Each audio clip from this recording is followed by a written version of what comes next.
नमस्कार, मैं हूं आपके साथ अंकिता पाल। ब्रीडिंग की शुरुआत करते हैं। हमीरपुर जिला के सुजानपुर विधानसभा क्षेत्र से नवनिर्वाचित विधायक कैप्टन रणजीत सिंह राणा ने सीएम ठाकुर सुखविंदर सिंह सुक्खू से भेंट की है।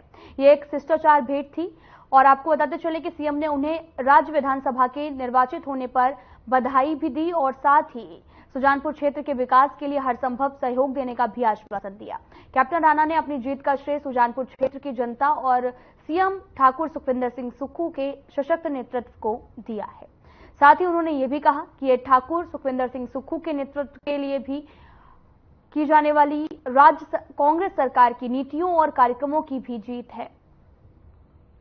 साथ ही उन्होंने ये भी कहा कि वो विधानसभा क्षेत्र के लोगों के हितों के संरक्षण, उनकी आकांक्षाओं और विकासात्मक आवश्यकताओं को पूरा करने के लिए निरंतर प्रयासरत रहेंगे। इस अवसर पर मुख्य संसदीय सचिव संजय अवस्थी, भोरंज विधानसभा क्षेत्र के विधायक सुरेश कुमार और ब्लॉक कांग्रेस अध्यक्ष सुजानपुर राजेंद्र वर्मा भी उपस्थित रहे।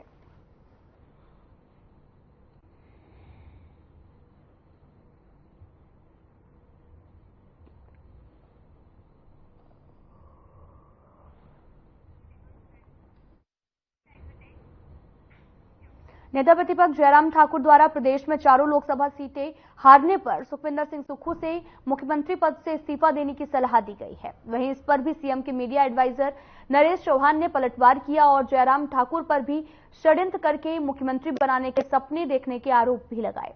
नरेश चौहान ने यह भी कहा कि हिमाचल प्रदेश में कांग्रेस लोकसभा चुनाव भले ही हारी हो, लेकिन प्रदेश में उपचुनाव में से 4 कांग्रेस जीती है और अब सरकार पूरी तरह से स्थिर है। कांग्रेस के पास में 38 विधायक है। हालांकि बीजेपी ने सरकार गिराने की पूरी कोशिश की, लेकिन प्रदेश की जनता ने उन्हें जवाब दे दिया है।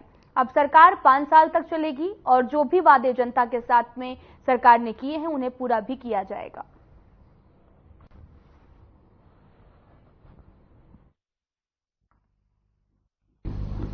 देखिए, देश की जनता ने बहुत समझदारी के साथ इस बार लोकसभा के चुनाव में जो नरेंद्र मोदी जी की सरकार थी, भाजपा की जो सरकार थी, एक मार्क तय किया था कि 404 सीटें जो है देश में एनडीए की आएगी। लेकिन जैसे जैसे चुनाव आगे बढ़ा उसकी सारी हवा निकलती चली गई। वास्तविकता ये है कि भाजपा जो पिछली बार 303 सीट लेके 2019 के चुनाव में आई थी, आज उनकी 240 सीटें रह गई। मैंडेट जो है भाजपा के और माननीय प्रधानमंत्री जी के खिलाफ है देश का। ये सही है कि एनडीए आज सबसे बड़ा एक दल है इकट्ठे होके, लेकिन लोगों ने एक चीज दिखा दी देश में कि लोगों ने देश में जो वोट डाला है वो मोदी जी के खिलाफ भी। अब ये नंबर्स की गेम है। जहां इंडिया गठबंधन को 240-35 के करीब सीटें मिली, कांग्रेस पार्टी ने काफी बड़ा गेन किया, 100 के करीब सीटें मिली है कांग्रेस पार्टी को। और यूपी के अंदर आप देखें समाजवादी पार्टी ने किस तरह भाजपा का सफाया किया, या महाराष्ट्र में देखें कि इनकी सरकार थी, वहां पर लोगों ने किस तरह का मैंडेट दिया। तो ये अलग अलग क्षेत्रों में अलग अलग ट्रेंड रहा, लेकिन जब हम इसको इकट्ठा मिला के देखते हैं तो ये जरूर लगता है कि जनता ने देश के अंदर जो वोट किया है, जो 10 साल से सरकार थी नरेंद्र मोदी जी की, उनकी नीतियों के खिलाफ जो है इस बार कुछ लोग आए यहाँ।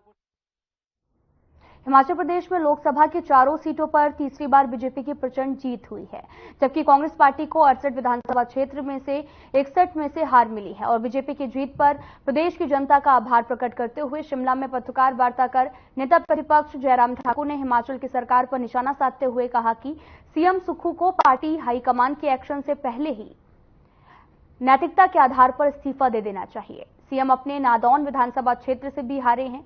बीजेपी को 2143 की लीड नादौन से मिली है। डिप्टी सीएम को छोड़कर सरकार के 10 मंत्री भी अपने विधानसभा में कांग्रेस की लीड नहीं दिला पाए। जयराम ठाकुर ने यह भी कहा कि हिमाचल प्रदेश के लोगों ने एक बार फिर से पीएम मोदी पर भरोसा भी जताया, चारों सीट पर जीत दिलाई। साथ ही उन्होंने यह भी कहा कि 2014, 2019 और अब 2024 में बीजेपी ने फिर से जीत दर्ज की है। 56.29% बीजेपी को लोकसभा चुनाव में हिमाचल में बीजेपी को ही मिले हैं, कांगड़ा में सबसे बड़ी जीत हुई है, जबकि इस सीट पर कांग्रेस के बड़े नेता आनंद शर्मा बुरी तरह से हारे हैं।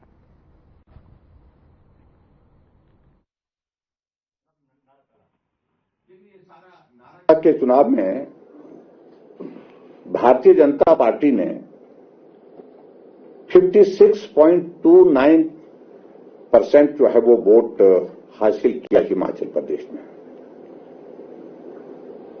जबकि हिमाचल प्रदेश ऐसा एक राज्य है जहां कांग्रेस पार्टी की सत्ता है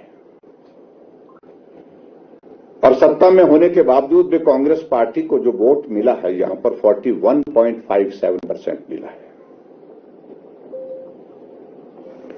और इस अनुपात को अगर हम देखें तो 14.72% जो है वो कांग्रेस की तुलना में भारतीय जनता पार्टी को ज्यादा वोट शेयर मिला है। अगर मैं वोट के हिसाब से अगर मैं कहूं तो कुल 40,79,000 जो मत पड़े हैं उसमें से भारतीय जनता पार्टी को 22,97,000 और जबकि कांग्रेस पार्टी को 16,96,000 वोट प्राप्त हुए। आंकड़े आपके पास उपलब्ध हैं, लेकिन मैं थोड़ा दोहराना चाह रहा हूं इन सारी चीजों को। अगर चारों लोकसभा क्षेत्र की अगर हम बात करें, चारों लोकसभा क्षेत्र में जहां कांगड़ा की अगर हम बात करें तो वहां सबसे बड़ी जीत हासिल हुई है 61% के साथ वोट शेयर के साथ जो है भारतीय जनता पार्टी के हमारे कैंडिडेट डॉक्टर राजीव भारद्वाज वहां जीते हैं।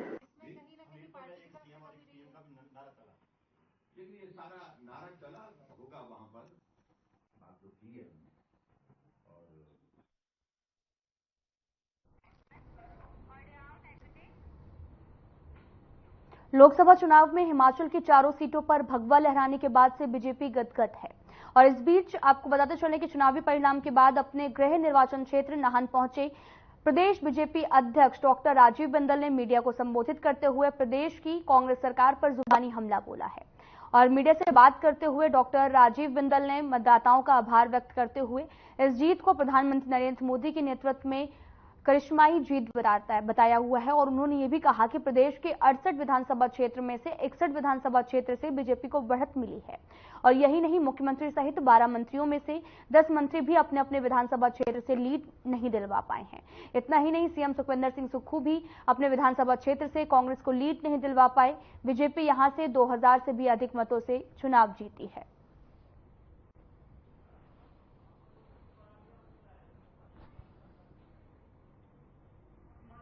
महत्वपूर्ण इससे संबंधित विषय आपके माध्यम से जनमानस के ध्यान में लाना चाहते हैं।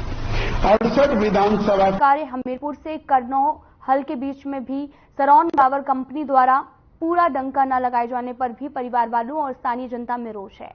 ग्रामीणों के अनुसार पिछली बरसात के समय में डंका न लगाए जाने की वजह से उनके घर पर जो आंगन है और कई फलदार पेड़ हैं, सेफ्टी टैंक इत्यादि गिर गए हैं और ग्रामीणों ने नाराजगी भी जताई है। काम में ढीलापन और काम में सफाई नहीं है। लोगों के घरों पर पत्थर गिर रहे हैं, लेकिन कंपनी द्वारा उसी जगह पर खुदाई की जा रही है। मास्क के साथ मनाया जाता है। हमारा ऑब्जेक्शन ये है कि इसको बंद किया जाए।